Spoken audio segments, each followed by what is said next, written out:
नमस्कार, मैं Dawood. City news Muzaffarpur में आप तमाम दर्शकों का स्वागत है। खबरों की ओर बढ़ने से पहले आज ये नजर डालते हैं आज की मुख्य सुर्खियों। सिटी न्यूज के प्रायोजक हैं water valley NH 28, Sherpur, Muzaffarpur. प्रधानमंत्री नरेंद्र मोदी ने उत्तर बिहार को दी सौगात। अमृत भारत ट्रेन को हरी झंडी दिखा किया रवाना। मुजफ्फरपुर जंक्शन पर यात्री काफी खुश दिखे। जुड़न छपरा के शॉपिंग मॉल के जनरेटर में लगी आग, मची अफरा तफरी। और मोतीपुर थाना क्षेत्र में गोली फायरिंग कर दहशत फैलाने वाले गिरोह के 4 अपराधी को पुलिस ने हथियार के साथ किया गिरफ्तार। उत्तर बिहार के लोगों को प्रधानमंत्री नरेंद्र मोदी ने दी बड़ी सौगात। वीडियो कॉन्फ्रेंसिंग के जरिए अमृत भारत ट्रेन को हरी झंडी दिखाकर रवाना की। तो देखिए, हमारी मौजूदगी इस समय मुजफ्फरपुर जंक्शन पर है और ये मुजफ्फरपुर के लिए आज एक ऐतिहासिक दिन है, अलौकिक दिन है। ये एक गौरवमय पल है मुजफ्फरपुर के लिए। जब मुजफ्फरपुर से आप हमारे पीछे देख सकते हैं अमृत भारत एक्सप्रेस जो गुजर रही है सहरसा से चलकर खगड़िया, हसनपुर, समस्तीपुर, मुजफ्फरपुर, हाजीपुर, पाटलिपुत्र, दानापुर के रास्ते अपनी सफर मुंबई तक जाएगी ये ट्रेन। खास करके हमारे पीछे आप ये ट्रेन देख सकते हैं, कितनी खूबसूरत। इस ट्रेन में लगभग दर्जनों स्लीपर बोगी है और जनरल बोगी है इस ट्रेन में, कि यात्रियों को किसी प्रकार की परेशानी न हो, इसको लेकर के ट्रेन की सीट वगैरह भी जो है काफी आरामदायक है। और इस ट्रेन में पुश पुल इंजन के तहत इस ट्रेन को लगाया गया है। और इस ट्रेन में अगर सुरक्षा की बात करें तो इस ट्रेन में CCTV कैमरे, वैक्यूम टॉयलेट क्लीनर वगैरह भी है। पानी वगैरह के लिए एकदम खूब बढ़िया व्यवस्था है इस ट्रेन में। आइए सुनते हैं एक बार क्या कुछ कह रहे हैं इस ट्रेन में बैठे हुए जो पैसेंजर हैं, जो इस ट्रेन में अभी यात्रा कर रहे हैं। आइए उनकी एक बार बात सुनते हैं कि उनका अनुभव कैसा है, एक्सपीरियंस कैसा है, पहली बार बैठे हैं अमृत भारत एक्सप्रेस में। ट्रेन का बहुत अच्छा है। बहुत अच्छा है। सीट वगैरह जो है आरामदायक है, बिल्कुल अच्छा है। खास करके CCTV वगैरह भी लगा है, तो महिलाओं के लिए कितना फायदेमंद है CCTV? बहुत अच्छा है, सेफ्टी के लिए तो अच्छा है, महिला के लिए। बाथरूम वगैरह सब बहुत अच्छा, साफ सफाई सब है। ठीक, अभी तो गए नहीं, फिर जाएंगे, ऐसा नहीं है। कहाँ से कहाँ तक जा रहे हैं? दानापुर। कहाँ से आ रहे हैं? हम ये मीनापुर से। कहाँ से? मीनापुर। व्यवस्था ठीक है? हाँ ठीक है, बिल्कुल ठीक है। शिवम कुमार सिंह। कैसा व्यवस्था है ट्रेन का? बहुत ही अच्छा व्यवस्था है। देख के अच्छा लगा कि बिहार में ऐसे हम लोग आगे बढ़ रहे हैं ट्रेन के मामले में, और यहाँ के मुख्यमंत्री लोग अच्छा काम कर रहे हैं। राइट टाइम चल रहा है ट्रेन? हाँ, बढ़िया चल रहा है। बढ़िया जी बढ़िया। हाँ, साफ सफाई बहुत ही अच्छा है। देख के बहुत ही। कहाँ तक जाना है आपको? मेरे को तो यहाँ से हाजीपुर जाना है, मेरा क्रिकेट का मैच है वहाँ पे, तो मैं इस ट्रेन का साथ ले रहा हूँ। शिवम कुमार सिंह। लग रहा है ट्रेन बहुत अच्छा व्यवस्था है। बहुत खुश है हम लोग इस ट्रेन को देखते हुए। सारा हम लोग सब कोई इसी से रिलेटेड बात कर रहे थे। कितना अच्छा उम्मीद था कि ट्रेन चलेगा, लगभग इसमें बहुत एक्सपेक्टेशन है हम लोग बिहारी लोग को कि ऐसे ही ट्रेन हम लोग की सेवा में आगे आए और हम लोग इसका देख रेख भी अच्छे तरीका से नेतृत्व करें। कहाँ तक आ रहे हैं? हम लोग यहाँ से हाजीपुर के लिए सफर कर रहे हैं। एक्चुअली मेरा नाम रवि पांडे है। ट्रेन का बहुत अच्छा व्यवस्था लग रहा है सर। व्यवस्था अच्छा है? जी जी जी। उम्मीद था कि मोदी जी सौगात देंगे। जी जी, बहुत उम्मीद था, बहुत उम्मीद था। मोदी जी से बहुत उम्मीद था। आज सपना एक हिसाब से पूरा हो गया। जी सर, जी सपना पूरा हुआ। कहाँ तक जा रहे हैं? सर हम जा रहे हैं मुजफ्फरपुर से पाटलिपुत्र तक। पाटलिपुत्र तक? जी सर। ट्रेन एकदम राइट टाइम है? जी सर। साफ सफाई वगैरह बहुत अच्छा, बहुत अच्छा व्यवस्था है सर। बाथरूम वगैरह वगैरह सब कुछ ठीक है यहाँ पे। क्या नाम हो गया? जी, मेरा नाम राकेश कुमार हुआ। आप सुन रहे थे अमृत भारत एक्सप्रेस में बैठे हुए यात्रियों को, जिन्होंने बताया कि ये हमारे लिए एक सपना जैसा है कि हम आज अमृत भारत एक्सप्रेस में बैठे हैं। और ट्रेन की अगर साफ सफाई की बात करें और सुरक्षा की बात करें तो ट्रेन में CCTV वगैरह अभी लगाए गए हैं। और ट्रेन की साफ सफाई की बात की जाए तो काफी अच्छी है। सबसे बड़ी ट्रेन की खासियत क्या है कि ये ट्रेन अपनी गति 130 किलोमीटर प्रति घंटे से पकड़ती है और अपने जो जहाँ पर इस ट्रेन को जाना है गंतव्य तक, वहां तक सही और राइट टाइम पहुंचने का ये अमृत भारत या वंदे भारत या नमो भारत कोई भी ट्रेन हो, अपने गंतव्य तक सही समय से राइट टाइम पहुंचती है। मुजफ्फरपुर से सिटी न्यूज के लिए विकास गोस्वामी की रिपोर्ट। मोतीपुर थाना क्षेत्र में गोली फायरिंग कर दहशत फैलाने वाले गिरोह के 4 अपराधी को पुलिस ने हथियार के साथ गिरफ्तार कर लिया।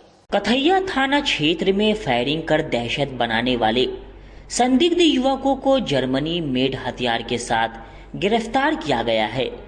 इस मामले में जानकारी देते हुए ग्रामीण एसपी विद्यासागर ने बताया कि मोतीपुर क्षेत्र में फायरिंग कर दहशत फैलाने वाले कार सवार युवकों को गिरफ्तार किया गया है। गिरफ्तार युवकों में पंकज कुमार पाना छपरा मोतीपुर, सुजीत कुमार कुडिया कथैया, सूरज कुमार सिंघैला मोतीपुर शामिल है। मोतीपुर थाना क्षेत्र स्थित धूमनगर पेट्रोल पंप के निकट कार के चिन्हित होने पर इनकी गिरफ्तारी की गई। छानबीन के क्रम में उनके पास से 2 पिस्टल, 1 सिंगल बैरल राइफल, आधा दर्जन गोली बरामद की गई। ग्रामीण एसपी का कहना है कि पुलिस द्वारा घेरे जाने पर कार से उतरे पंकज ने सैब जवान संजय पर फायरिंग करने की कोशिश की।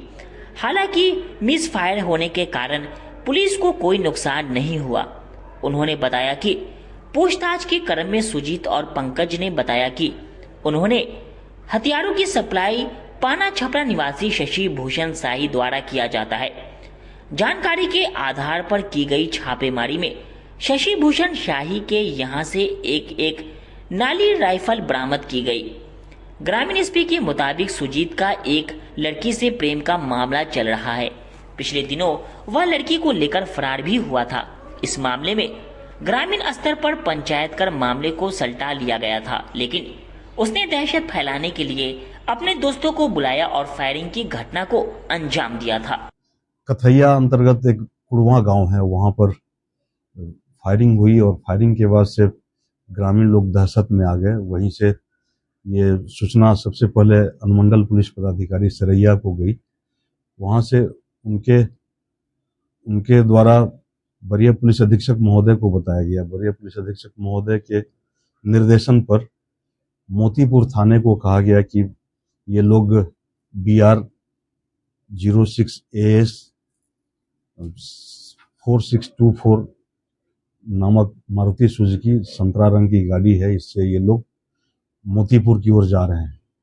तो इस सर के आदेश के बाद मोतीपुर से नीरज, राजन, धीरेंद्र और रामजीत यादव, इसके अलावा सिपाही विनय, संजय, जयराम, ये लोग की एक टीम वहां पर जो कथैया से मोतीपुर के लिए जो रास्ता है सरैया पथ पर धूमनगर के पास पेट्रोल पंप है, वहीं पर इनको रोका गया।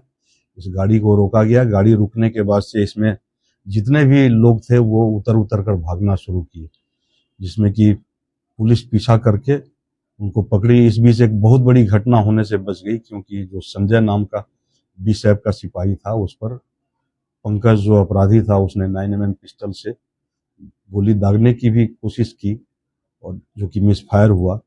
अगर वो गोली लग जाती उसके बाद से ये तीनों अपराधी भी, पुलिस तो जरूर तीनों को मार देती। तो एक बहुत बड़ी घटना होने से बच गई, क्योंकि मिसफायर हुआ और संजय भी बाल बच गया। इसके बाद से इन 3 अपराधियों को दबोचा गया, जिसमें से कि एक पंकज है जो पाना छपरा का रहने वाला है, दूसरा सूरज जो कि सिंघैला थाना मोतीपुर का, और तीसरा सुजीत कुमार जो कि साकिन कुड़वा थाना कथैया।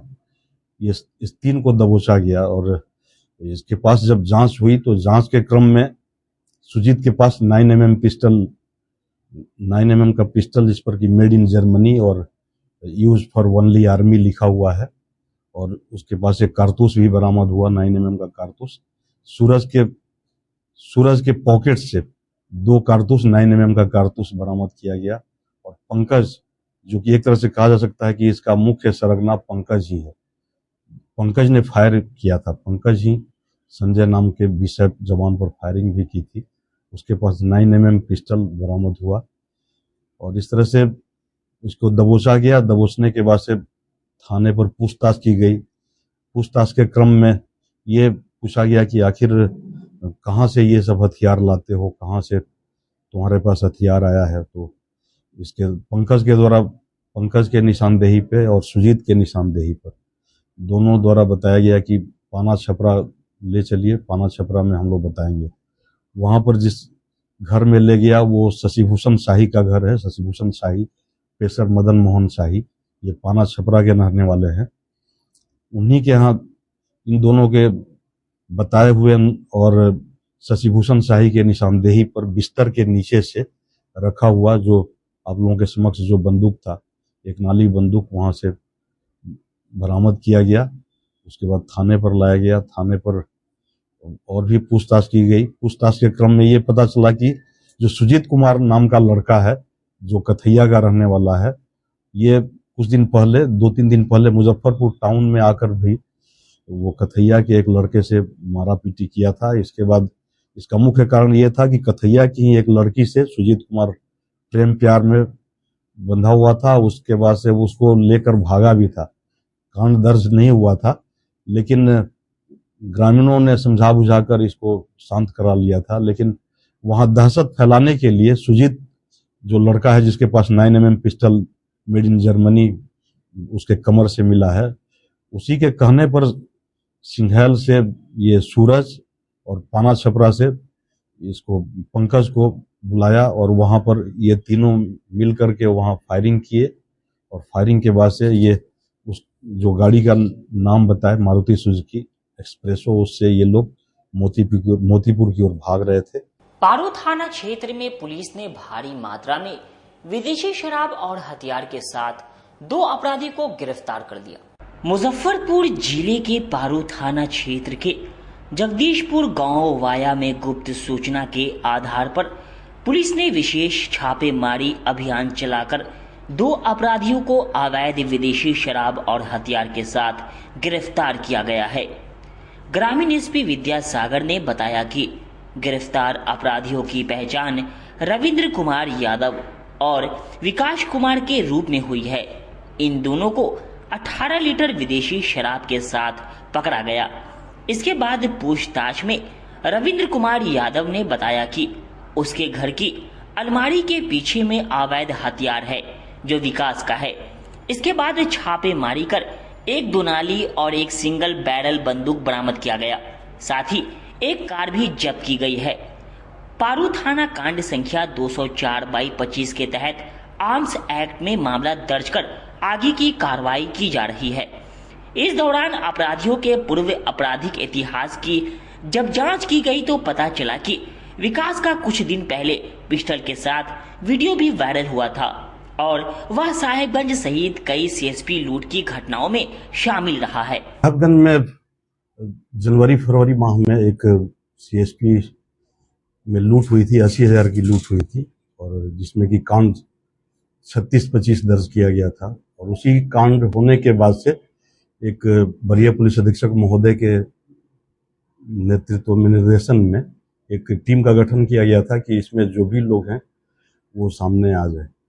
और उसके बाद से हम लोग जो टीम गठित हुई उसमें मुख्य रूप से चंदन जी थे, अनुमंडल पुलिस पदाधिकारी सरैया, और इसके साथ पारू थाना अध्यक्ष, साहेबगंज थाना अध्यक्ष। चूंकि जो भी था वो लोकेशन पारू मिल रहा था। इसके बाद से काफ़ी खोजबीन के बाद से आज उनको गिरफ्तार किया गया है। विकास कुमार, पेशर प्रेमचंद, और ये बहदीनपुर के रहने वाले हैं, पारू के। और इनके गिरफ्तारी के बाद से जब इनसे पूछताछ की गई, पूछताछ के बाद से इनके निशानदेही पर रविंद्र कुमार यादव, पेशर पाशुपत यादव, ये जगदीशपुर के रहने वाले हैं जो पारू में ही है, उनके घर से 18 लीटर शराब और एक 2 नाली बंदूक और एक नाली बंदूक ये वहां से मिला है, जो कि विकास कुमार का कहना है कि रविंद्र यादव का है, रविंद्र यादव का कहना है कि विकास कुमार का है। लेकिन ऐसा पता चला है कि विकास कुमार बहुत सारे लूट कांडों में, ये इस पर 4 कांड तो हम लोगों को पता है, 36-25 जिसकी हम लोग कर रहे थे, उद्भेदन कर रहे थे, उसमें तो ये है ही। इसके अलावा 224 सदर थाने का, 4224 सदर थाने का, इसके अलावा पारू का 286-24 और दूसरा 20-24। ये पारू का 2, सदर का 1 और साहेबगंज का 36-25। इसके अलावा भी इतिहास हम लोग खंगाल रहे हैं। ये लोग पूर्व में भी ये लूट कांड में थे, हम लोग ने पकड़ के जेल भेजा था। जैसे निकलने के बाद ये लोग लगातार लूट कर रहे थे। इनके साथ और भी लोग हैं जिनका हम लोगों ने शिनाख्त कर लिया है, उनको भी बहुत जल्द उठाएंगे। इन लोग का विरोध दूसरे जिला में चला गया। इन लोगों का अगल बगल का जिला जो है, जैसे कि पश्चिमी चंपारण में, गोपालगंज में भी इनका वहाँ भी जाकर सीएसपी, खासकर ये सीएसपी पर निशाना डालते हैं। और सीएसपी का तो 2 केस हमारे यहाँ ही है, साहेबगंज में, नवलपुर में एक सीएसपी लूट हुआ था और दूसरा पारू में। हाँ, हथियार बरामद है। ये इनका हम लोग अनुसंधान कर रहे हैं, अभी तो बता नहीं रहे हैं। एक जो विकास है इसका, एक आप लोगों को याद होगा कि इसका मोबाइल पर भी ये काफी हाईलाइट हुआ था, और जिसमें कि वो एक पिस्टल लेकर के पिस्टल लहरा रहा है। तो हम लोगों ने पूछताछ के क्रम में बहुत पूछताछ किया गया, इसके बाद भी वो पिस्टल अब तक बरामद नहीं हुआ है। लेकिन जैसा ये बता रहा है कि इसका दूसरा साथी जब गिरफ्तार होगा तो उसके पास से पिस्टल जरूर मिल जाएगा। आर्म्स एक्ट मामले में ये पारू में ये केस दर्ज हुआ है, 202-25 पारू में केस दर्ज हुआ है, और हम लोग अनुसंधान कर रहे हैं। अहियापुर थाना क्षेत्र में पुलिस ने वाहन चेकिंग के दौरान 2 मोटरसाइकिल पर सवार 4 अपराधी को स्मैक और गांजे के साथ गिरफ्तार किया। मुजफ्फरपुर जिले के अहियापुर थाने की पुलिस ने वाहन जांच के दौरान गनौर चौक के समीप भारी मात्रा में गांजा और स्मैक के साथ 4 तस्करों को गिरफ्तार किया है। मौके से 2 तस्कर फरार हो गए हैं।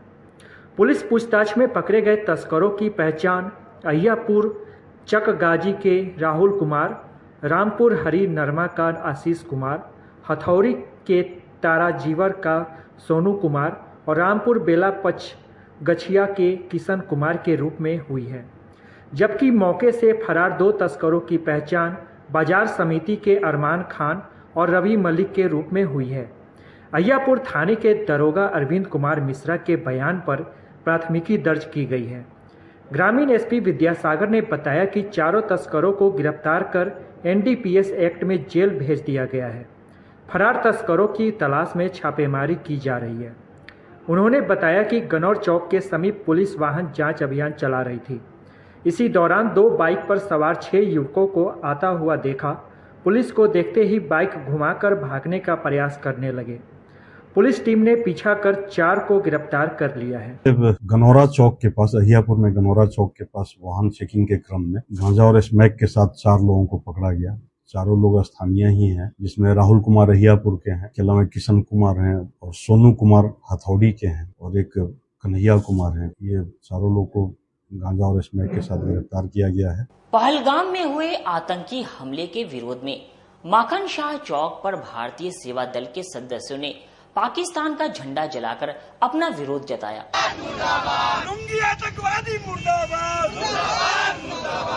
देखिए, जिस प्रकार से श्रीनगर के पहलगाम में 28 पर्यटकों की निर्मम हत्या कर दी जाती है धर्म पूछ करके, इस पूरे मामले को लेकर के हर भारतीय के मन में बदले की आग जल रही है। हर भारतीय का, चाहे वो किसी भी धर्म से हो, उनके खून में उबाल मार रहा है।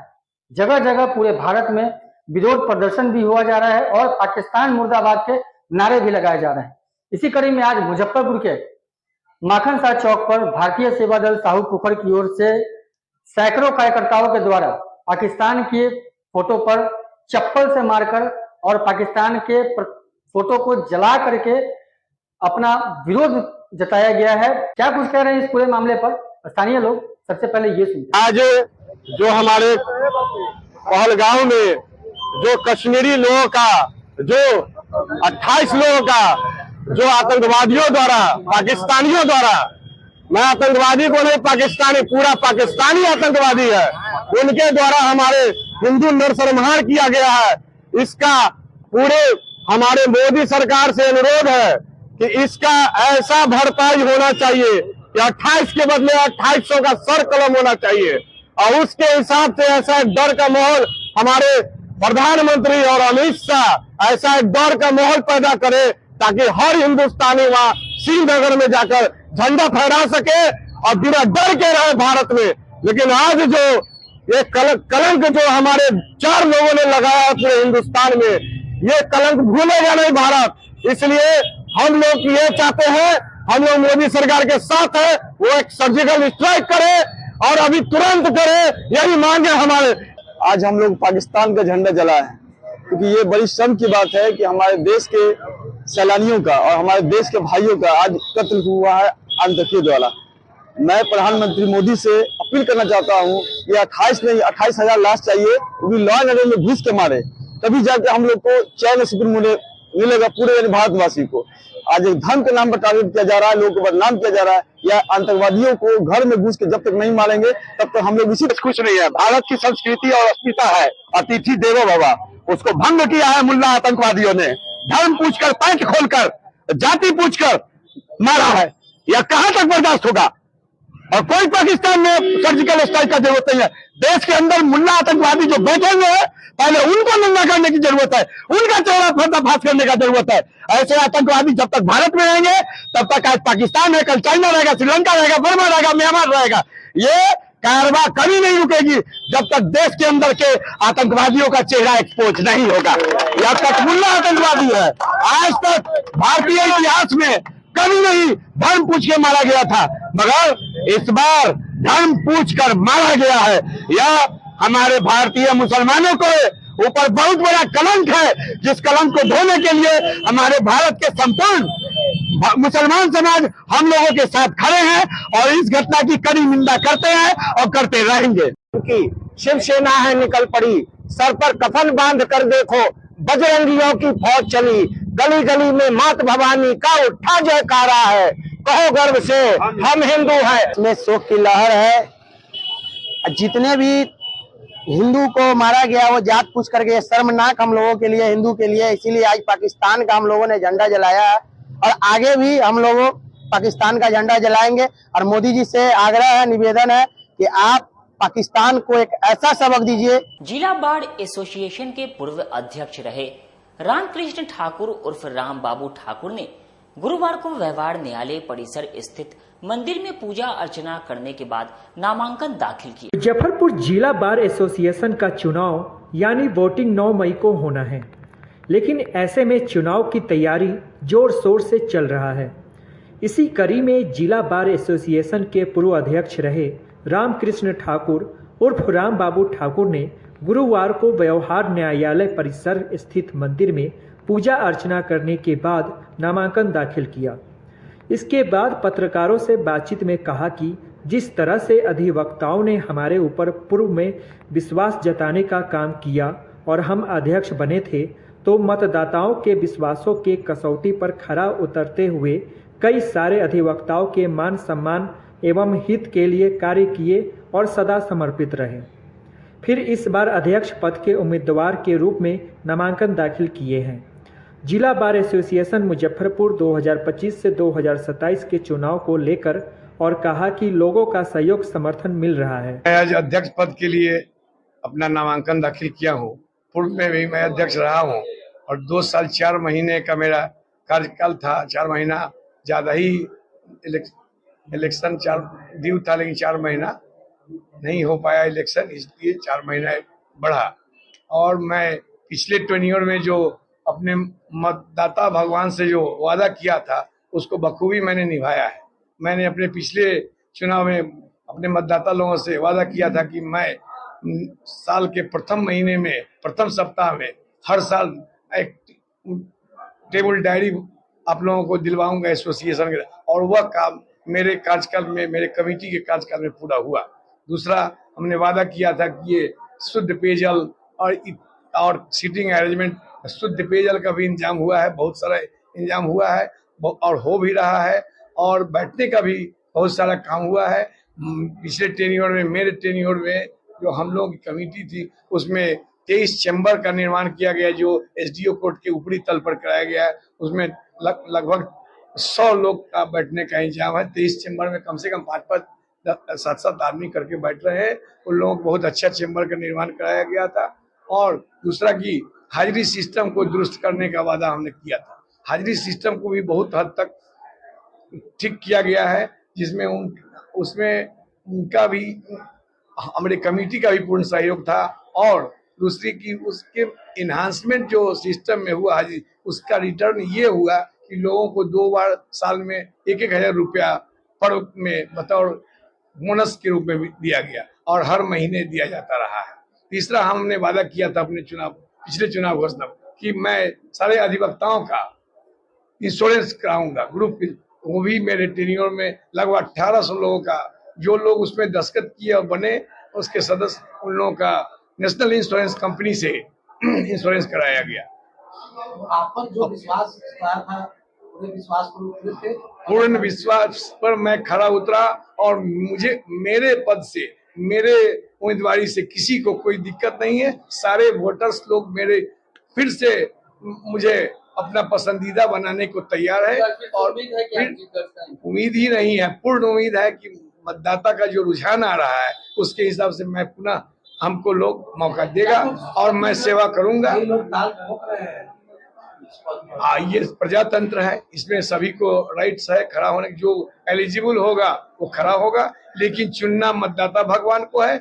उनका जो उचित फैसला होगा वो सबको मान्य होगा, मैं भी मानूंगा। मेरा नाम रामकृष्ण ठाकुर, राम बाबू ठाकुर है और इस बार मैं एक वादा, नया वादा अपने वोटर भगवान से कर रहा हूँ कि हाजिरी सिस्टम को दुरुस्त करते हुए और जो अधिक से अधिक राशि अपने जूनियर्स कलीग्स और जो मेंबर्स लोग हैं उनके बीच जो बांटा जाएगा, जो पिछले बार बांटा गया था, अभी चाहते हैं उसी स्थिति में पुनः हम लाके उसको, और सभी अधिवक्ताओं का इस बार मैं मेडिक्लेम का व्यवस्था करने जा रहा हूँ कि सभी लोगों का समुचित इलाज, कोई इमरजेंसी हो तो अधिवक्ता लोगों का अच्छे हॉस्पिटल में एसोसिएशन के तरफ से, एसोसिएशन के फंड से, जो उन लोगों का फंड है जो अधिवक्ता लोगों का फंड, उससे लोग का मेडिक्लेम मिले। और डेथ क्लेम को भी हम अगले साल 1 लाख रुपया करने जा रहे हैं। अभी मैं बढ़ा के 55,000 किया, अगले साल मैं डेथ क्लेम को 1 लाख रुपया करने जा। पहलगाम में हुए आतंकी हमले को लेकर अधिवक्ता इसके झा ने संयुक्त राष्ट्र संघ मानव अधिकार आयोग के उच्च आयुक्त को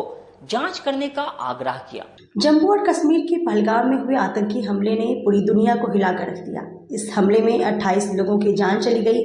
TRF नाम के एक आतंकी संगठन ने इस हमले की जिम्मेदारी ली है, पर यह तो साफ है कि हमले के पीछे पाकिस्तान का ही हाथ है। गुरुवार को मुजफ्फरपुर सिविल कोर्ट के मानवाधिकार मामले के अधिवक्ता सुबोध कुमार झा ने पहलगाम में हुए आतंकी हमले को लेकर संयुक्त राष्ट्र संघ के महासचिव और अंतर्राष्ट्रीय मानवाधिकार उच्च आयोग के पास मामला दर्ज कराया है। दर्ज मामले में अधिवक्ता सुबोध कुमार झा ने बताया कि पिछले दिनों आतंकवादियों के द्वारा कायराना हरकत करते हुए नृशंस हत्या किया, जिसमें 28 लोग मारे गए। इस पूरे मामले को लेकर जब हमने स्टडी किया तो पता चला कि इसमें कहीं न कहीं इंटरनेशनल ह्यूमन लॉ, उसका वायलेंस पाकिस्तान के द्वारा किया गया है। इसको देखते हुए हमने अंतर्राष्ट्रीय मानवाधिकार परिषद के उच्च आयोग को एक पिटीशन दिया है। इसके साथ ही अलग सेपरेट पिटीशन संयुक्त राष्ट्र संघ के सेक्रेटरी को दिया है, चूँकि यह मामला पाकिस्तान द्वारा ह्यूमन राइट्स का पूरा वायलेंस है, जिसे लेकर मानवाधिकार का अंतर्राष्ट्रीय कानून है, साथ ही वियना TT है, उस घोषणा पत्र का भी उल्लंघन किया गया है, जिसे लेकर संयुक्त राष्ट्र संघ के महासचिव और अंतर्राष्ट्रीय मानवाधिकार उच्च आयोग के उच्च आयुक्त से पाकिस्तान से मानवाधिकार के बार बार किए जा रहे उल्लंघन को लेकर कारण पूछने का अनुरोध किया है। जी, पिछले दिनों आतंकवादी के द्वारा जो कायराना हरकत किया गया, इसमें नृशंस हत्या निर्दोष लोगों को किया गया। इसमें दर्जनों लोगों इसमें मारे गए और तो इस पूरे मामले को लेकर के जब हमने पूरा स्टडी किया तो हमने पाया कि इसमें कहीं न कहीं इंटरनेशनल ह्यूमन राइट्स का जो लॉ है उसका वायोलेशन पाकिस्तान के द्वारा किया जाता है और बार बार किया जाता है। इसी आशय को लेकर के हमने अंतर्राष्ट्रीय मानवाधिकार परिषद के उच्चायुक्त को हमने एक पिटीशन दिया है। साथ ही साथ में हमने एक अलग सेपरेट पिटीशन संयुक्त राष्ट्र संघ के हमने जनरल सेक्रेटरी को दिया है। चूंकि universal declaration of human rights 1948 में यह प्रोविजन कहता है कि जो देश हैं उस देश को मानवाधिकार के प्रति सजग होना है और अपने आस पड़ोस के मुल्कों को भी मानवाधिकार के प्रति सजग करना है। लेकिन यहाँ पर जो पाकिस्तान की जो स्थिति है वह मानवाधिकार का बहुत ही बड़ा उल्लंघन करने वाला, वह विश्व का एकलौता राष्ट्र है जो मानवाधिकार का इतना बड़ा उल्लंघन करता है। और भारत एक शांति का यह देश रहा है शुरू से ही, और भारत में अशांति फैलाने का कार्य पाकिस्तान के द्वारा किया जाता है, जो कि मानवाधिकार का जो अंतर्राष्ट्रीय घोषणा पत्र है और जो वियना घोषणा पत्र है, इस सारे घोषणा पत्र का उल्लंघन है। तो हमने वियना घोषणा पत्र और मानवाधिकार का जो अंतर्राष्ट्रीय कानून कहता है उसके आलोक में हमने संयुक्त राष्ट्र संघ के जनरल सेक्रेटरी और जो अंतर्राष्ट्रीय मानवाधिकार के उच्चायुक्त उनको हमने 2 पिटीशन दाखिल किया है और हमने उनसे मांग किया है कि आप पाकिस्तान की सरकार से इस संबंध में आप कारण परीक्षा करें और उनसे जवाब तलब करें कि ऐसा वे मानवाधिकार का उल्लंघन क्यों करते हैं, और उसके साथ साथ में उनके ऊपर में जो विधि सम्मत जो अंतर्राष्ट्रीय लॉ कहता है उस अंतर्राष्ट्रीय लॉ मानवाधिकार के आलोक में जो प्रोविजन है उसके आलोक में आप पाकिस्तान के विरुद्ध में कड़ी से कड़ी और सख्त कार्रवाई किया जाए। इसमें आगे जो हमने पिटीशन दिया है यूएन को, तो यूएन तो वह देश लेवल की बात हो जाती है, तो या ऐसा हो सकता है कि भारत सरकार के पास और पाकिस्तान के गवर्नमेंट के पास में हमारी पिटीशन को दिया जाए और फॉरेन मिनिस्ट्री इस पर जो है अपना देखेगी। लेकिन जहां तक मानवाधिकार के उच्चायोग को हमने पत्र दिया है तो वह उसमें कुछ विदेशी नागरिक भी मरे हैं, तो ये उस प्रोविजन के अंदर में यह मामला बनता है।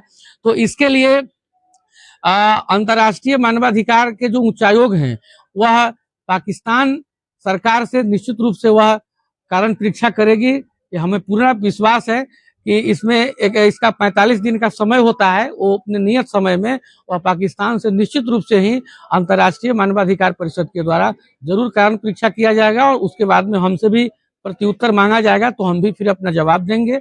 और या अपने देश के जो प्रतिनिधि हैं विदेश में हम उनको भी लिखेंगे, वो भारत की तरफ से वो भी जवाब देंगे। जी, मेरा परिचय हुआ एसके झा, मानवाधिकार। जूलन छपरा स्थित मॉल के जनरेटर रूम में अचानक आग लग गई, जिसके कारण पूरे मॉल में अफरा तफरी मच गई। जूलन छपरा रोड नंबर 1 स्थित एक शॉपिंग मॉल में आग लग गई।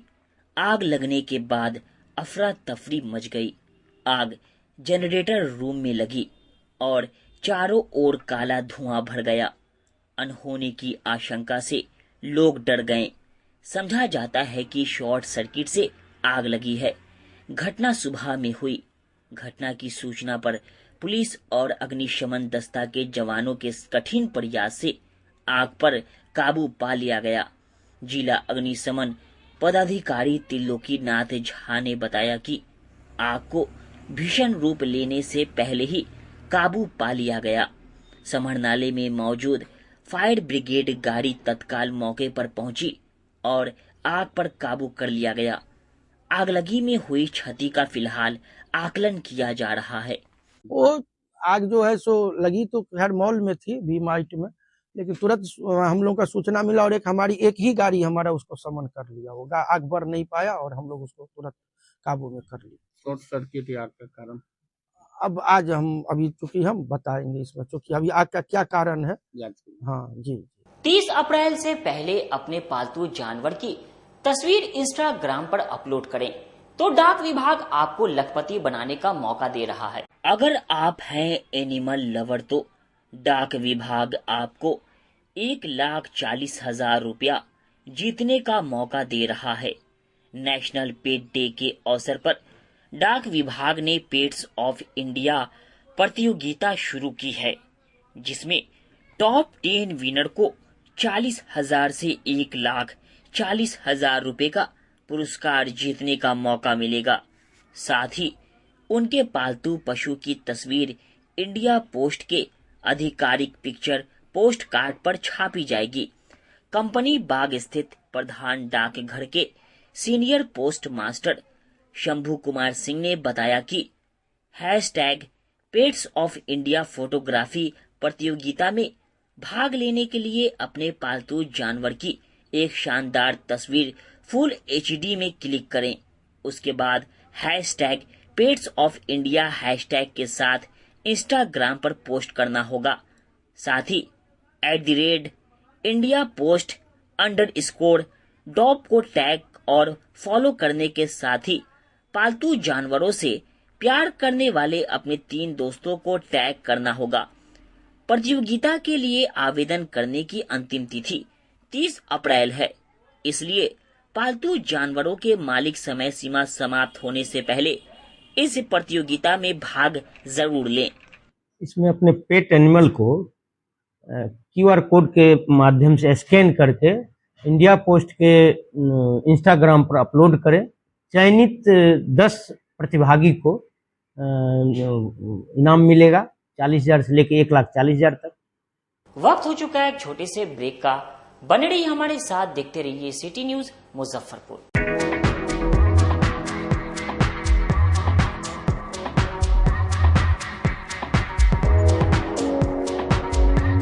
गर्मी में अपने पूरे परिवार के साथ मस्ती करना चाहते हैं तो चले आइए वाटर वैली में, जो कि कच्ची पक्की चौक से 2 किलोमीटर दूर शेखपुर NH के समीप स्थित है। शहर के लोग यहाँ मोटरसाइकिल और कार से काफी आसानी से पहुँच सकते हैं। यहाँ आप अपने परिवार के साथ फुल मस्ती कर सकते हैं। वेव पूल, रेन डांस के साथ भव्य वाटरफॉल बनाया गया है। छोटे बच्चों के लिए कई प्रकार के स्लाइड्स बनाए गए हैं, जहां बच्चे अपनी मस्ती में डूब जाएंगे। इसके अलावा खाने पीने के लिए बेहतरीन सुविधाएं उपलब्ध है, जहां पूरे परिवार के साथ व्यंजनों का लुत्फ उठा सकते हैं। तो देर मत कीजिए, गर्मी में मस्ती उठाने के लिए वाटर वैली तुरंत पहुंचे। हमारा पता है water valley NH 28, Sherpur, Muzaffarpur.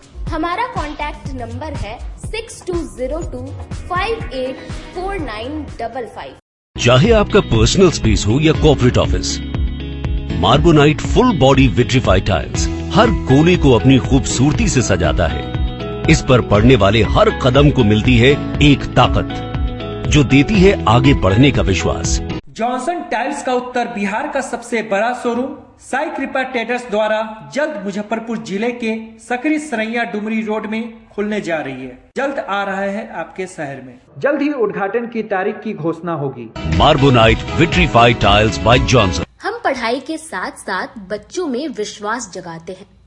Christ Jyoti international school based on CBSE curriculum with co-education. Nursery से +2 के छात्रों के लिए प्रत्येक विषयों के लिए अनुभवी शिक्षकों का समूह है। 5 एकड़ में फैला यह स्कूल बच्चों के बेहतर भविष्य बनाने में सक्षम है। अत्याधुनिक साइंस और कंप्यूटर लैब के साथ स्कूल को बेस्ट डिसिप्लिन का अवार्ड भी मिल चुका है। पढ़ाई के साथ छात्रों की शारीरिक क्षमता बढ़ाने के लिए विभिन्न खेलों का विशेष प्रशिक्षण भी दिया जाता है। नर्सरी से +2 तक के लिए नामांकन प्रारंभ है। हमारा पता है Christ Jyoti international school, Dharmoday Sthali, Madhopur, Rusta, Muzaffarpur. Contact us on 947122 108 7352 664757। मैं प्रिंसिपल क्राइस्ट ज्योति कृतिका मृणालिनी अपने बच्चों के बारे में, अपने स्कूल के भविष्य के बारे में बेहतर निगरानी रखती हूँ। मेरे स्कूल में क्वालिटी बेस्ड एजुकेशन होता है। हमारे स्कूल को हाल ही में बेस्ट डिसिप्लिन अवार्ड से नवाजा गया है। हमारे शिक्षक ट्रेंड हैं, अनुभवी हैं और हम अपने बच्चों को पारिवारिक माहौल में पढ़ाते हैं। आजकल की बिजी जिंदगी में स्टाइल तो है, पर कंफर्ट का क्या? आपके इसी स्टाइल और कंफर्ट को बेहतर बनाने के लिए नीलकमल लेकर आए हैं first exclusive factory outlet showroom in Mithanpura, Muzaffarpur, जहां home furniture, office furniture, mattress and wedding special पे up to 50% off with EMI facility. Style भी, कंफर्ट भी। उत्तर बिहार का पहला नीलकमल का एक्सक्लूसिव शोरूम आपका स्वागत करता है। एक बार सेवा करो। ब्रेक के बाद एक बार फिर से आप तमाम दर्शकों का स्वागत है। आइए रुक करते हैं आगे की खबरों की ओर। बिहार की बात कांग्रेस के साथ कार्यक्रम के तहत जिले में पहुंचे कांग्रेस के वरिष्ठ नेता अमिताभ दुबे ने नीतीश सरकार पर जमकर हमला किया। नीतीश कुमार की सरकार दबाव में काम कर रही है, जिसका असर राज्य की शिक्षा, स्वास्थ्य, कृषि, आपदा प्रबंधन सहित विभिन्न क्षेत्र में साफ दिखाई दे रहा है। उक्त बातें कांग्रेस के राष्ट्रीय पर्यवेक्षक अमिताभ दुबे ने चित्रगुप्त एसोसिएशन छाता चौक पर कही। बिहार विधानसभा के मद्देनजर पार्टी के मैनिफेस्टो तैयार करने के लिए विभिन्न सामाजिक संगठन से बात करने के बाद पत्रकार वार्ता में अमिताभ दुबे ने कहा कि बिहार में बाढ़ पर हर वर्ष खर्च के बावजूद आपदा बना हुआ है। सही प्रबंधन न होने के कारण स्कूल कॉलेज में शिक्षा और खेलकूद का माहौल नहीं। अभी बिहार में वृद्धा और विकलांग 400 प्रति माह पर गुजारा करने को मजबूर हैं। राज्य में आंगनबाड़ी जीविका दीदी आशा बहनों का भी मानदेय सही न होने से उनका भविष्य असुरक्षित है। कांग्रेस ने जो विभिन्न संगठन से बातें की, उससे कुल मिलाकर यह बात निकली कि जनता वर्तमान व्यवस्था से निकल नई व्यवस्था चाहती है। अमिताभ दुबे ने कहा कि कांग्रेस पार्टी पूरे बिहार में विभिन्न संगठन, सिविल सोसाइटी आदि से बात कर रही है, जनता की सरकार से अपेक्षा जान रही है। कांग्रेस पार्टी आगामी विधानसभा चुनाव में अपना मैनिफेस्टो जनता की आवाज बनकर नई विजन के साथ आएगा। घोषणा पत्र हम बिहार की आवाम से बात करके तैयार कर रहे हैं। हर जिले में जा रहे हैं, 38 जिलों में जा रहे हैं। स्थानीय मुद्दों की बात हो रही है, राज्य के स्तर के मुद्दों की बात हो रही है, उनकी क्या समस्याएं हैं, क्या समाधान हो सकता है और उनके क्या सुझाव हैं जो हमारी घोषणा पत्र में देखना चाहते हैं।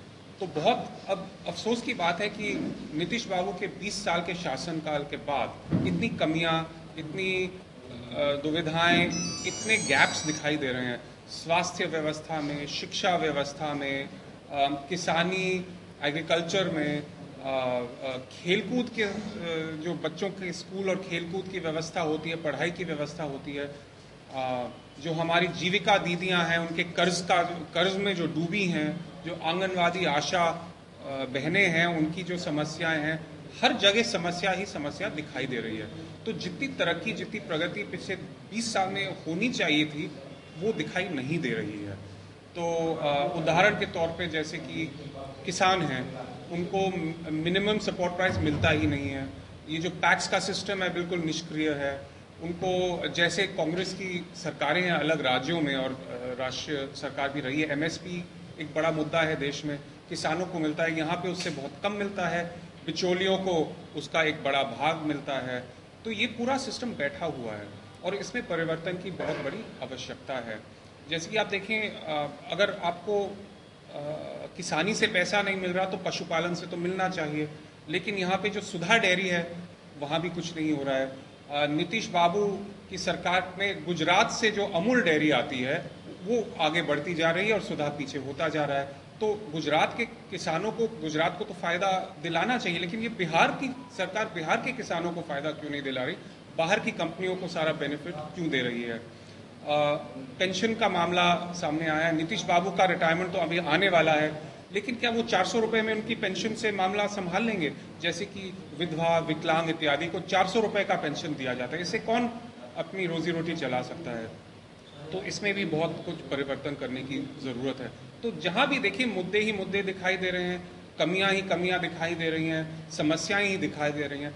और मेरा विश्वास है कि जब हमारा जो घोषणा पत्र हम अपने बिहार की जनता के सामने रखेंगे, वो देख पाएंगे कि कांग्रेस पार्टी बड़ी सीरियसली इन मुद्दों को लेती है, अपने घोषणा पत्र को मिलती है और आने वाली जो सरकार है वो इन समस्याओं की समाधान जरूर कर पाएगी। नीतीश कुमार तो आज तक विकास की बातें करते रहे, उनको सरकार भी बनाने का मौका मिला, अभी तक भी वो अपने सीट पर कायम है। तो कैसे कहेंगे कि विकास नहीं हुआ? नहीं, विकास तो हर राज्य, किसी भी राज्य में किसी हद तक तो विकास होगा। ये थोड़ी हो सकता है कि बिल्कुल कहीं कोई विकास ना हुआ, लेकिन जितना पिछले 20 सालों में होना चाहिए, जो जहां बिहार को पहुंचना चाहिए था उससे बहुत पीछे दिखाई दे रहा है। आप कहीं भी देखिए, जैसे कि आजकल चर्चा होती है artificial intelligence, robotics, alternative energy, ये विश्व में चर्चा हो रही है, राष्ट्र में चर्चा हो रही है, लेकिन बिहार का इसमें क्या भागीदारी है? क्या बिहार के जो विद्यार्थी हैं स्कूल में, कॉलेज में, उनको की ट्रेनिंग इस लेवल की है कि इन चीज़ों में वो उनकी हिस्सेदारी दिखाई देगी, या बेचारे पलायन करके हर जगह जाना पड़ रहा है? तो बिहार जो पूरे विश्व में जो विजन दिखाई दे रहा है कई देशों का, उसमें बिहार का क्या विजन है? बिहार विश्वविद्यालय परिसर में अभावीप के सदस्यों ने एलिस कॉलेज प्राचार्य के खिलाफ एक दिवसीय धरना दिया। आज अखिल भारतीय विद्यार्थी परिषद लंगट सिंह महाविद्यालय के इकाई द्वारा महाविद्यालय में व्याप्त शैक्षणिक अराजकता, मूलभूत सुविधाओं का अभाव एवं प्राचार्य की हठ धर्मिता के खिलाफ अभावीप धरना प्रदर्शन किया। कार्यकर्ताओं का कहना है कि प्राचार्य 2020 से विद्यार्थी परिषद का एक मांग भी नहीं माने हैं। वो लंबे समय से केवल आश्वासन देने का काम किए हैं। उनके काम में नाम पर सिर्फ पार्क और फूल तक ही सीमित है। उनकी प्राथमिकता में छात्रों के मूलभूत सुविधाओं की कोई चिंता नहीं है। जब किसी कार्यक्रम में कोई अतिथि आते हैं तो वो कॉलेज का क्लासरूम दिखाने की जगह वो पार्कों का फूल दिखाते हैं। विद्यालय के छात्र छात्राएं हैं, हम लोगों ने ढेर सारी मांगे रखी है प्रिंसिपल के सामने, जो कि बहुत दिनों से हम लोग ज्ञापन पे ज्ञापन दे रहे हैं, बट आज तक वो एक भी उसमें से मांगे पूरी नहीं की गई है। हम लोग छात्राएं हैं, हम खुद मोतीपुर से आते हैं, बट यहाँ छात्रावास की कोई सुविधा नहीं है।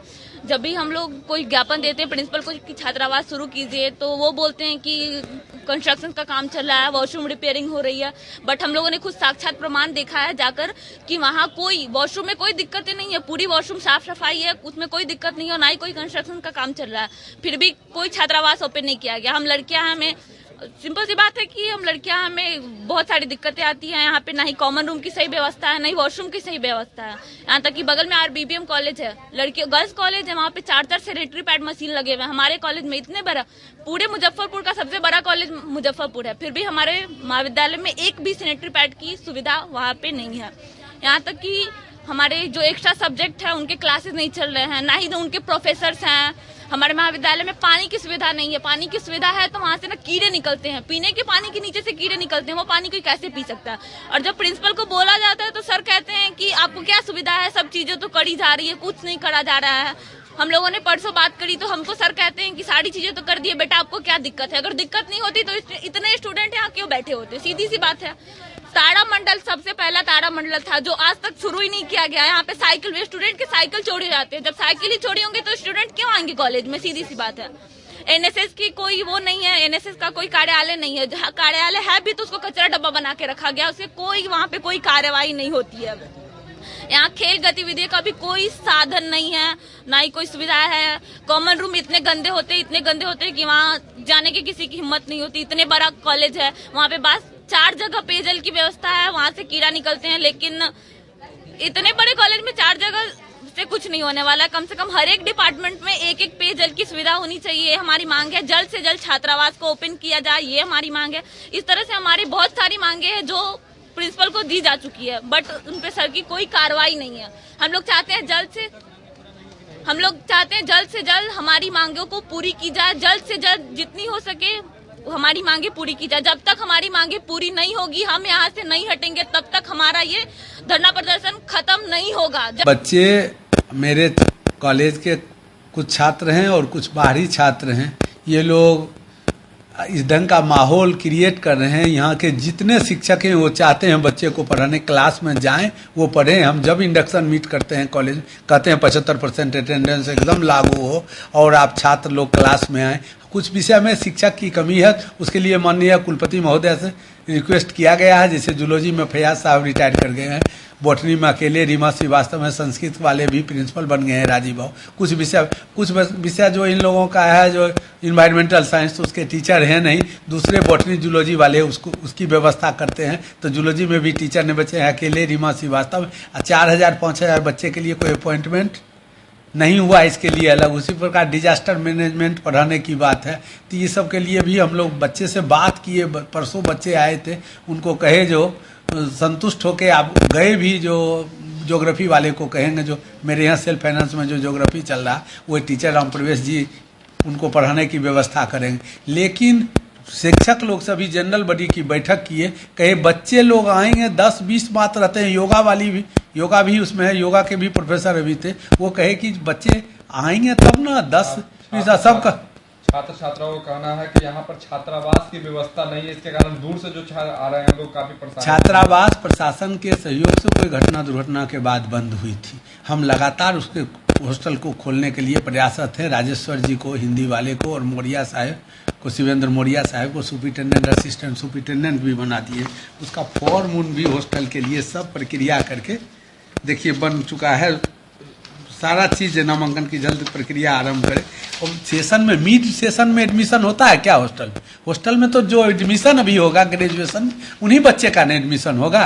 तो इसके लिए ये तो हमको लगता है कुछ वैसे लोग इनको बहाना बना के कोई दूसरे आदमी गाइड कर रहे हैं। इस ढंग की जरूरत नहीं है। LS कॉलेज में जितना सुविधा है, जो यूनिवर्सिटी में लोग एग्जाम देने आते हैं, वो भी फील्ड में जो खेलने आते हैं वो भी पानी पीते हैं।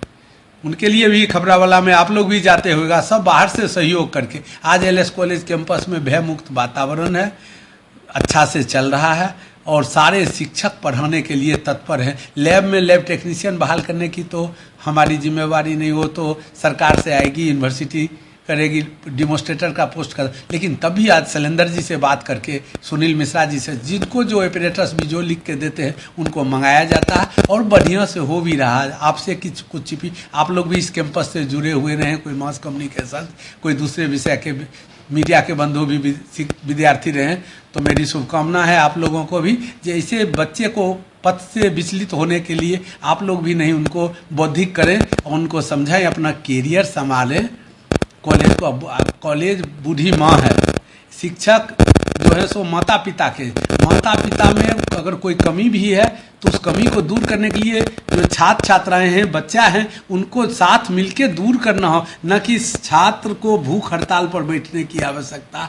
यहाँ हर बात को सुनने के लिए लगातार बैठे। आज कैंपस में कैसा माहौल है, आप लोग भी मीडिया के बंधु आते हैं, देखते होंगे यहाँ की सड़क, यहाँ का बाउंड्री वाल, यहाँ का कॉरिडोर, यहाँ का क्लास, सफाई के लिए जो सफाई कर्मी है वो लगातार लगे रहते, लेकिन संख्या कम है। उसके लिए भी विश्वविद्यालय से हम लोग परमिशन लेंगे, अगर वो आदेश देंगे तो हम लोग आउटसोर्सिंग से उसको एंगेज करने का प्रयास करेंगे। हम चाहेंगे हमारे बच्चे खेल के क्षेत्र में हो, एक्स्ट्रा करिकुलर में एक्टिविटी में भी शामिल हो। कल एसडीओ साहब के द्वारा वार्ता के लिए बुलाया गया था, जो सर जबकि वो मोदी जी का प्रोग्राम था उसमें व्यस्त थे, तभी आके यहाँ के जो एबीवीपी के सीनियर लीडर हैं वो लोग वार्ता में प्रोसीडिंग पर हस्ताक्षर किए। कलेक्ट्रेट परिसर में राजद झुग्गी झोपड़ी प्रकोष्ठ द्वारा विभिन्न मांगों को लेकर सरकार के खिलाफ एक दिवसीय धरना दिया। राष्ट्रीय जनता दल झुग्गी झोपड़ी प्रकोष्ठ द्वारा जिला समाहरणालय परिसर में एक दिवसीय धरना का आयोजन किया गया। इस अवसर पर मौजूद पूर्व मंत्री एवं कांटी के विधायक मोहम्मद इसराइल मंसूरी ने कहा कि बिहार सरकार भूमिहीन लोगों के लिए भूमि आवंटन करने का आश्वासन तो दे रही है, लेकिन डबल इंजन की सरकार ने अभी तक गरीबों के लिए कोई भी सकारात्मक कदम नहीं उठाया है।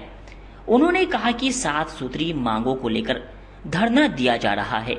इसमें भूमिहीनों को पर्चा देने पर विशेष बल दिया, साथ ही आउटसोर्सिंग के माध्यम से जिन लोगों की बहाली हो रही है उनकी बहाली अब बंद हो चुकी है, जिससे पिछड़ा समाज के लोगों को काफी परेशानी हो रही है। पहले इन लोगों की बहाली चतुर्थ वर्गीय कर्मचारियों के रूप में हो जाती थी, लेकिन अब आउटसोर्सिंग के माध्यम से उनकी बहाली हो रही है। सरकार का खजाना खाली हो रहा है और लोग भी बेरोजगार हो रहे हैं। इसलिए आउटसोर्सिंग खत्म कर चतुर्थ वर्गीय कर्मचारियों की बहाली की जाए। इसके अलावा कई अन्य मांगे भी हैं। जनता दल झुग्गी झोपड़ी प्रकोष्ठ, श्रमिक प्रकोष्ठ के तत्वाधान में, जिसकी सदारत झुग्गी झोपड़ी के जिलाध्यक्ष शंकर राम जी और प्रदेश महासचिव पिंटू राम जी और झापस राम जी, अनवर जी और तमाम झुग्गी झोपड़ी प्रकोष्ठ के साथियों के द्वारा आज एक दिवसीय धरना प्रदर्शन 7 सूत्री मांगों को लेकर के की गई है, जिसमें महत्वपूर्ण मांग है कि जो भूमिहीन है, भूमिहीनों को पर्चा दी जाए। काफी संख्या में लोग भूमिहीन आज भी ये डबल इंजन की सरकार, ये माननीय मुख्यमंत्री नीतीश कुमार जी सिर्फ घोषणा पर इनकी सरकार चल रही है और आज तक जो है इस जिलों में हजार में ऐसा फैमिली है जो आज भी जो है इधर उधर बसर करके अपना जीवन यापन कर रहे हैं और उनको जो है पर्चा नहीं दिया जा रहा है। दूसरा है कि आउटसोर्सिंग महत्वपूर्ण विषय है। जो हमारे भंगी समाज के लोग थे, धोबी समाज के लोग थे, नाई समाज के लोग थे, ये छोटी छोटी समाज के लोग उस रूप में नियुक्ति हो जाती थी। चतुर्थ वर्गीय कर्मचारी की नियुक्ति सरकार खत्म कर दी और आउटसोर्सिंग पर बहाल किया जा रहा है। आउटसोर्सिंग पर भी कंपनी को दे दी जा रही है। सरकार का खजाना लूटा जा रहा है, लेकिन लोग बेरोजगार हो जा रहे हैं। आउटसोर्सिंग कंपनियां जो है शोषण करने का काम कर रही है। जब इच्छा हो रहा है तब हटा दी जा रही है। लोग बेरोजगार हो रहे हैं, अनिश्चितता के दौर में है। इन सब तमाम मुद्दों को लेकर के आज जो है सो राष्ट्रीय जनता दल श्रमिक प्रकोष्ठ एक दिवसीय धरना की है और निश्चित तौर पर इन तमाम मांगों को जब तक पूरा नहीं किया जाएगा तब तक जो है सो आंदोलन राष्ट्रीय जनता दल करती रहेगी। कलेक्ट्रेट परिसर में बिहार राज्य विद्यालय रसोइया संघ के सदस्यों ने अपनी 11 सूत्री मांगों को लेकर 1 दिवसीय धरना दिया। बिहार राज्य विद्यालय रसोइया संघ द्वारा समाहरणालय परिसर में 1 दिवसीय धरना दिया गया। इसकी अध्यक्षता करते हुए परशुराम पाठक ने कहा कि पूरे बिहार में 2.5 लाख से अधिक रसोइया मध्याह्न भोजन बनाने का काम करती हैं। इसमें दलित, शोषित और वंचित समाज की महिलाओं की सबसे ज्यादा भागीदारी है, लेकिन सरकार इन्हीं लोगों का शोषण कर रही है। इन्हें मानदेय के रूप में 1500 रुपए दिया जाता है, जो 50 रुपए प्रतिदिन के हिसाब से बनता है। इन्हें पूरे वर्ष में सिर्फ 10 महीने का ही वेतन दिया जाता है। ऐसे में हम लोगों की मांग है कि सभी रसोइया को कम से कम 10,000 वेतन और सरकार इन सभी को सरकारी कर्मचारी घोषित करे। प्रधानमंत्री नरेंद्र मोदी मधुबनी में आए हुए हैं। हम उन तक संदेश पहुंचाना चाहते हैं कि इन गरीब रसोइया को नियमित रूप से बहाल कर इनको बेहतर वेतन दिया जाए, ताकि ये भी समाज की मुख्य धारा में अपना जीवन यापन कर सकें। बिहार के मधुबनी में प्रधानमंत्री मोदी जी आने वाले हैं, आएंगे भी, लगता है कि आ भी गए होंगे। बिहार में मध्याह्न भोजन योजना में कार्यरत 2.5 लाख रसोइयाँ जो बच्चों को समय से गर्म खाना खिलाती है, उसके जीवन का ख्याल रखती है, उसके स्वास्थ्य का ख्याल रखती है, और उन रसोइये के साथ जो प्रधानमंत्री मध्याह्न भोजन योजना जो है उसमें भारत सरकार की 60% और राज्य सरकार की 40% उसमें व्यय करने की नीतियां हैं। लेकिन 2009 के बाद से प्रधानमंत्री अपने कोष से मैंने भारत सरकार के द्वारा 1 रुपया के रसोइया को मानने में बढ़ोतरी नहीं की गई है, और इस तरह से राज्य सरकार कम बेसो करके 1,000 से या 1,650 रुपया मानदेय के रूप में रसोइयों को दे रही है, जो 50 रुपये प्रतिदिन के हिसाब से है। वो भी 12 महीना के 10 महीना मानदेय मिलती है।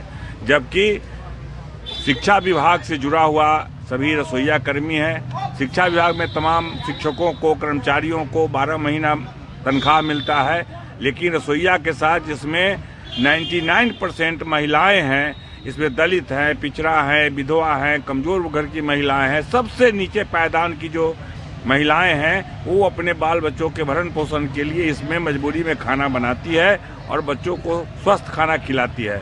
लेकिन उनके साथ ये भारत सरकार और ये राज्य सरकार जो 2म दर्जा की नीति अपनाई हुई है, इनके साथ जो जुल्म कर रही है, न्यूनतम मजदूरी भी नहीं दे रही है। इसलिए आज प्रधानमंत्री के आगमन पर रसोइया के सवाल पर पूरे बिहार में तमाम जिला मुख्यालयों पर जिला पदाधिकारी के माध्यम से मांग पत्र सौंपे हैं कि तमाम रसोइयों को सरकारी कर्मचारी का दर्जा दिया जाए। 1650 के जगह पर कम से कम 10,000 रुपया प्रति माह मानदेय दिया जाए। 12 महीना की गारंटी किया जाए, जो 10 महीना मिलता है। उनको राज्य कर्मी का दर्जा हो, उनको स्वास्थ्य बीमा दिया जाए, उनको ग्रेच्युटी दिया जाए। तमाम तरह जो राज्य कर्मी का जो दर्जा देने के बाद जो उनकी ज़रूरतें हैं, जो नियमावली है, उसके अनुसार रसोइयों को भी उसका लाभ मिलना चाहिए। ये तमाम रसोइया 50 रुपये के रोज पर करती है। ये बिल्कुल घोर अन्याय है। जुल्म के खिलाफ हम लोग पूरे बिहार में रसोइया के सवाल को लेकर के आंदोलन कर रहे हैं। और कितना मानदेय चाहते हैं? अभी हम लोग तत्काल कम से कम 10,000 रुपये न्यूनतम मजदूरी की मांग कर रहे हैं। ये मांग चल रहा है। अब यही तो है कि लंबे समय से और सरकार कर रही है कि महिला की सशक्तिकरण कर रहे हैं, महिलाओं के लिए सरकार कैंप लगा रही है, प्रचार कर रही है, लेकिन ये 99% महिलाएं इसमें काम करती है, इसको न्यूनतम मजदूरी भी नहीं मिल रही है। यही तो जुल्म है। यही तो देखना है कि मोदी सरकार कहती कुछ है, राज्य सरकार कुछ कहती कुछ है। ये डबल इंजन की सरकार है, लेकिन महिलाओं की उपेक्षा, महिलाओं के साथ जुल्म, इस तरह का जुल्म इसी बिहार में हो रहा है। इसलिए हम आज सड़क पर उतर करके धरना के माध्यम से जो लोकतांत्रिक अधिकार है, हम प्रधानमंत्री को संदेश देना चाहते हैं कि बिहार के रसोइया के बारे में गंभीरता से विचार करें और अपने हिस्से का जो राशि है कम से कम जरूर रसोइयों को मुहैया करावें।